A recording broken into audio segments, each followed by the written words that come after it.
여러분, 오늘 또 뵙게 돼서 감사합니다. 오늘 강성률 철학TV 제 143강은 다산은 진정 천주교를 배교했는가? 18세기 우리나라의 천주교가 뿌리 내린다는 그런 그림이고요. 정약용과 천주교의 첫 만남. 정약용이 이제 그 천주를 부정했다고 하는 이제 그런 내용의 방송이 있었죠. 오늘 강의 순서를 먼저 말씀드리자면 다산 정약용과 천주교의 관계, 그리고 다산이 배교했다는 그런 이야기인데요.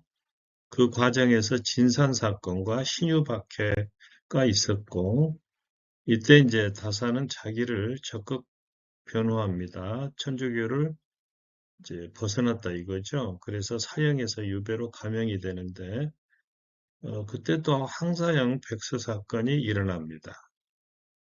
그러는가 하면은 이제 배교를 했지만 나중에 신앙인으로 변모했다. 이런 주장도 있습니다. 다산 정약용과 천주교의 관계인데요. 다산은 그 이복 큰형이죠. 정약현의 처남 이벽으로부터 서양 문물과 천주교를 받아들였는데 이때 천주교 교리에 매료돼서 22살 때 세례까지 받았습니다. 이후에 천주교 교리의 허망함을 느끼고 신앙을 버렸다고 나와 있는데요.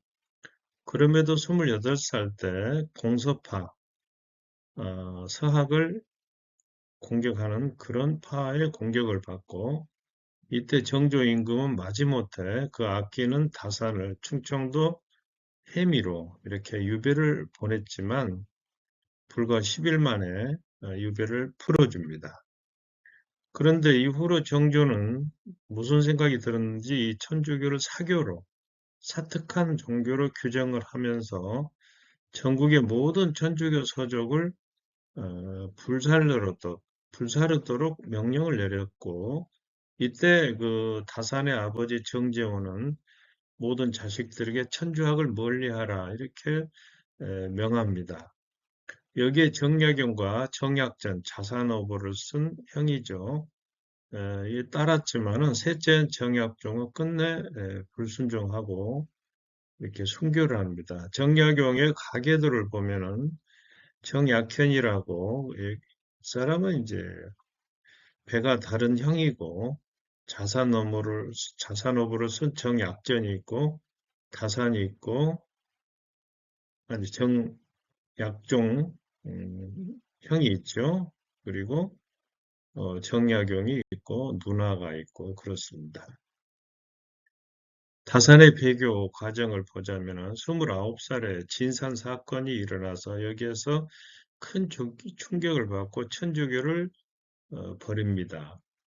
1797년은 천주 교도로 다산이 오해받자 자명소, 자기의 죄가 없음을 스스로 변명하는 이런 상소를 올려서 반박을 하고 책사방략이라고 한 책을 써서 천주교에 대한 배교를 분명히 하고 있습니다. 또 동부승지 사직상소에서도 배교했음을 분명히 밝히고 있습니다.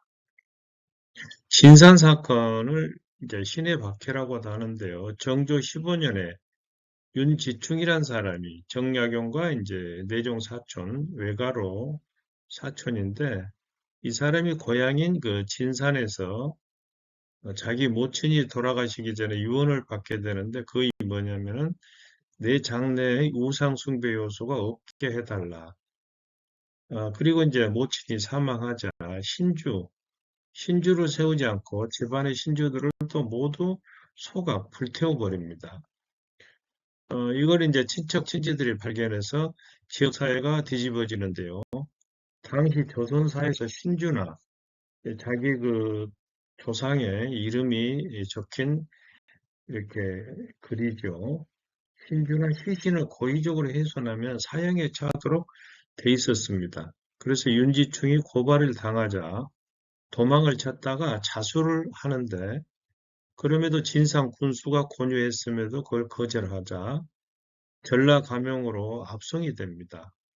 곤장을 맞으면서도 불응하자 결국에 조정에 장계가 올라가는데요. 이 장계를 본 정조 임금은 윤지충과 권상영은 참수형, 목을 잘라서 죽이게 되는데 이것이 2021년에 유해가 발견이 됩니다. 여기가 윤지충, 권상현, 그 다음에 윤지현인데요.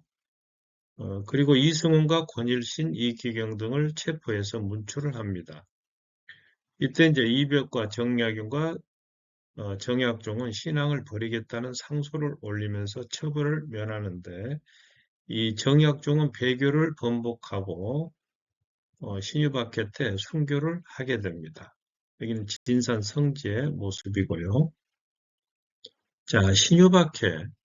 정약용은 1800년 초에 마제, 고향인 마제로 낙창을 하는데요. 그 무렵에 정조가 죽었다고 하는 이 사망 소식을 듣고 급히 한양으로 올라갑니다. 그동안 다산의 울타리가 되어주었던 체제공이라든가 정조가 사망하자 다산의 이제 정치적 실현이 시작이 되는 겁니다. 정조 이후에 등극한 이 순조는 어렸기 때문에 정순왕후가 섭정을 했는데 정순왕후가 천주교 탄압령을 내리면서 남인에 대한 숙청 작업을 시작하는 겁니다. 이 지도가 이제 남양주시고 여기가 이제 팔당댐 상류에 자리한 마제의 그 모습입니다.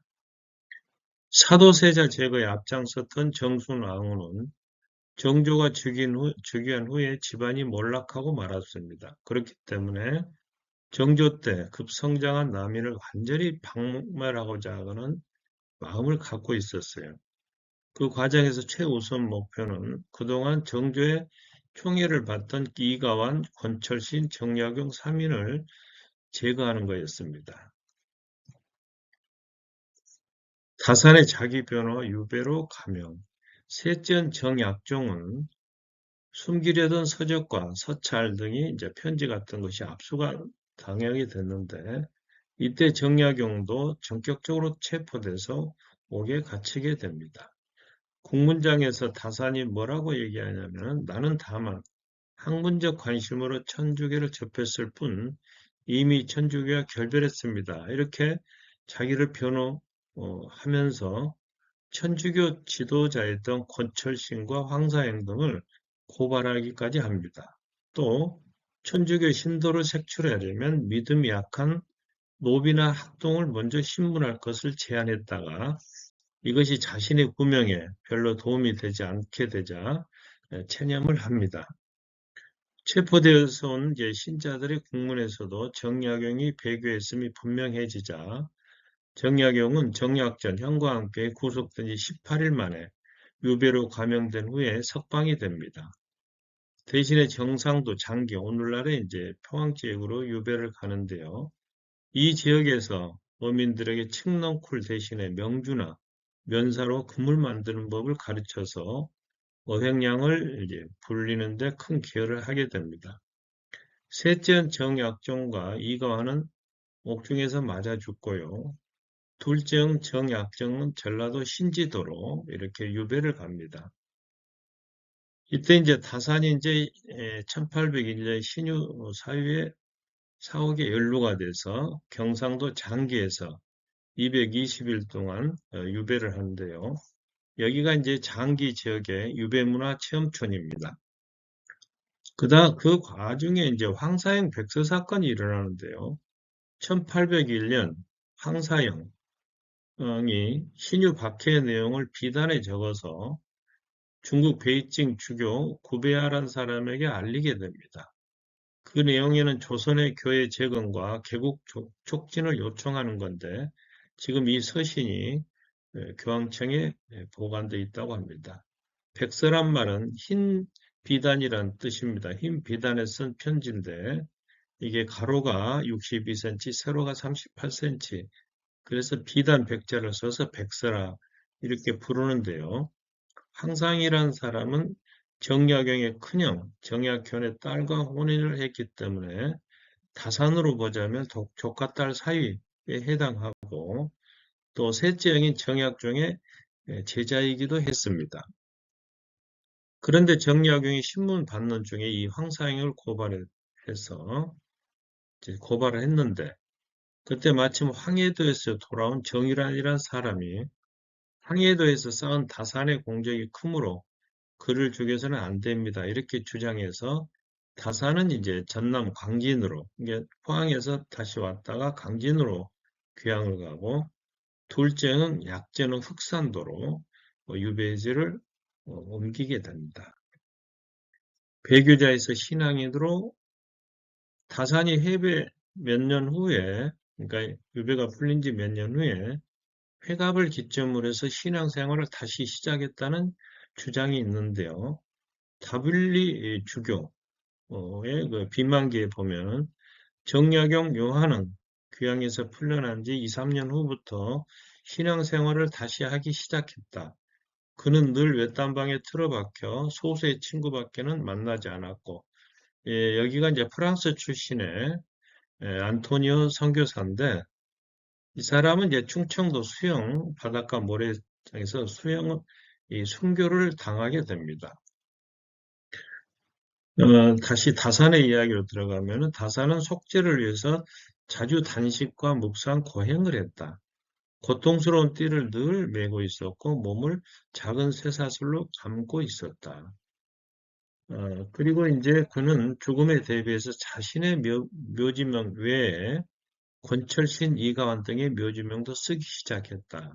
자기가 고발했던 사람의 이제 묘지명까지 쓰기 시작했으니까 회개했다는 뜻이겠죠. 그리고 조선 천주교사에 관한 조선복음 전례사를 집필했다. 그리고 1835년 조선에서 활동하던 중국인 유방제 신부로부터 성사를 받은 뒤 선종하였다. 선종하였다는 이제 죽었다는 얘기죠. 여기는 수원 교구 양근 성지에 세워진 권철신, 권일신 형제의 동상이고요. 권철신은 정약용에 의해서 고발당했고, 이가는 당대의 천재적 학자였는데 고문 중에 옥살을 당하게 됩니다. 다사는 여전히 천주교 신앙을 갖고 있었음에도 정치적 모략을 피하기 위해서 잠시 형식적으로 배교했던 것인가, 아니면은 진실로 배교했다가 나이 들어서 회개한 걸까? 이런 이제 의문이 있습니다. 다산과 십자가인데요. 2017년 천주교 서울대교구에서는 이런 발표를 합니다. 다산이 지녔던 곳으로 경기도 남양주시 조안면 능내리 마제에 있는 그의 묘에서 발굴돼 4대 후손이 기증했다. 그러나 박성무 다산연구소 이사장은 다산의 7대 종손에게 물었더니 다산의 묘소는 장례를 치른 뒤 지금까지 이장이나 파묘가 없었다고 했다. 이런 주장을 하고 있습니다. 그래서 학계에서 내린 결론은 다산은 한때 신자였으나 의례 문제와 국금, 나라에서 금지하자 진작 천주교를 떠났다. 이것이 정설로 받아들여지고 있습니다. 결국 서울대교구는 이 십자가를 전시 품목에서 뺨으로써 이 십자가가 바티칸으로 가는 것이 불발이 됐습니다. 자, 그러나 다산은 1801년 유배를 당했고 유배 중 불교와 접촉하기도 했으나 해배 후에 다시 서학, 천주교에 접근했다는 이런 기록도 있습니다. 오늘 강의를 정리하도록 하겠습니다. 다산은 28살 때 충청도 해미로 유배를 갔다가 10일 만에 해배되었고 29살 때 진산 사건에 충격을 받고 천주교를 버렸습니다. 신유박해 때 다산은 자기를 함으로써 사형에서 유배형으로 감형이 됐고, 그러나 항사형 백서 사건으로 두 번째 귀양사를 가게 됩니다. 이게 이제 다산 초당의 모습입니다. 그리고 회갑을 기점으로 해서 천주교로 다시 돌아왔다는 주장이 있고, 조선복음 전례사를 집필했으며, 천주교 신부로부터 성사를 받은 뒤에 선종하였다. 세례를 받고, 임종 세례를 받고 선종했다. 이런 뜻이 되겠죠. 그래서 학계에서는 그럼에도 다산은 진작 천주교를 떠났다는 설이 유력하지만 다산은 해배 후에 다시 천주교에 접근했다. 이런 기록도 있습니다. 오늘 영상이 좋으셨다면 구독과 좋아요 눌러주시고 강성길 문학TV도 많이 시청해 주시면 감사하겠습니다. 여러분 고맙습니다.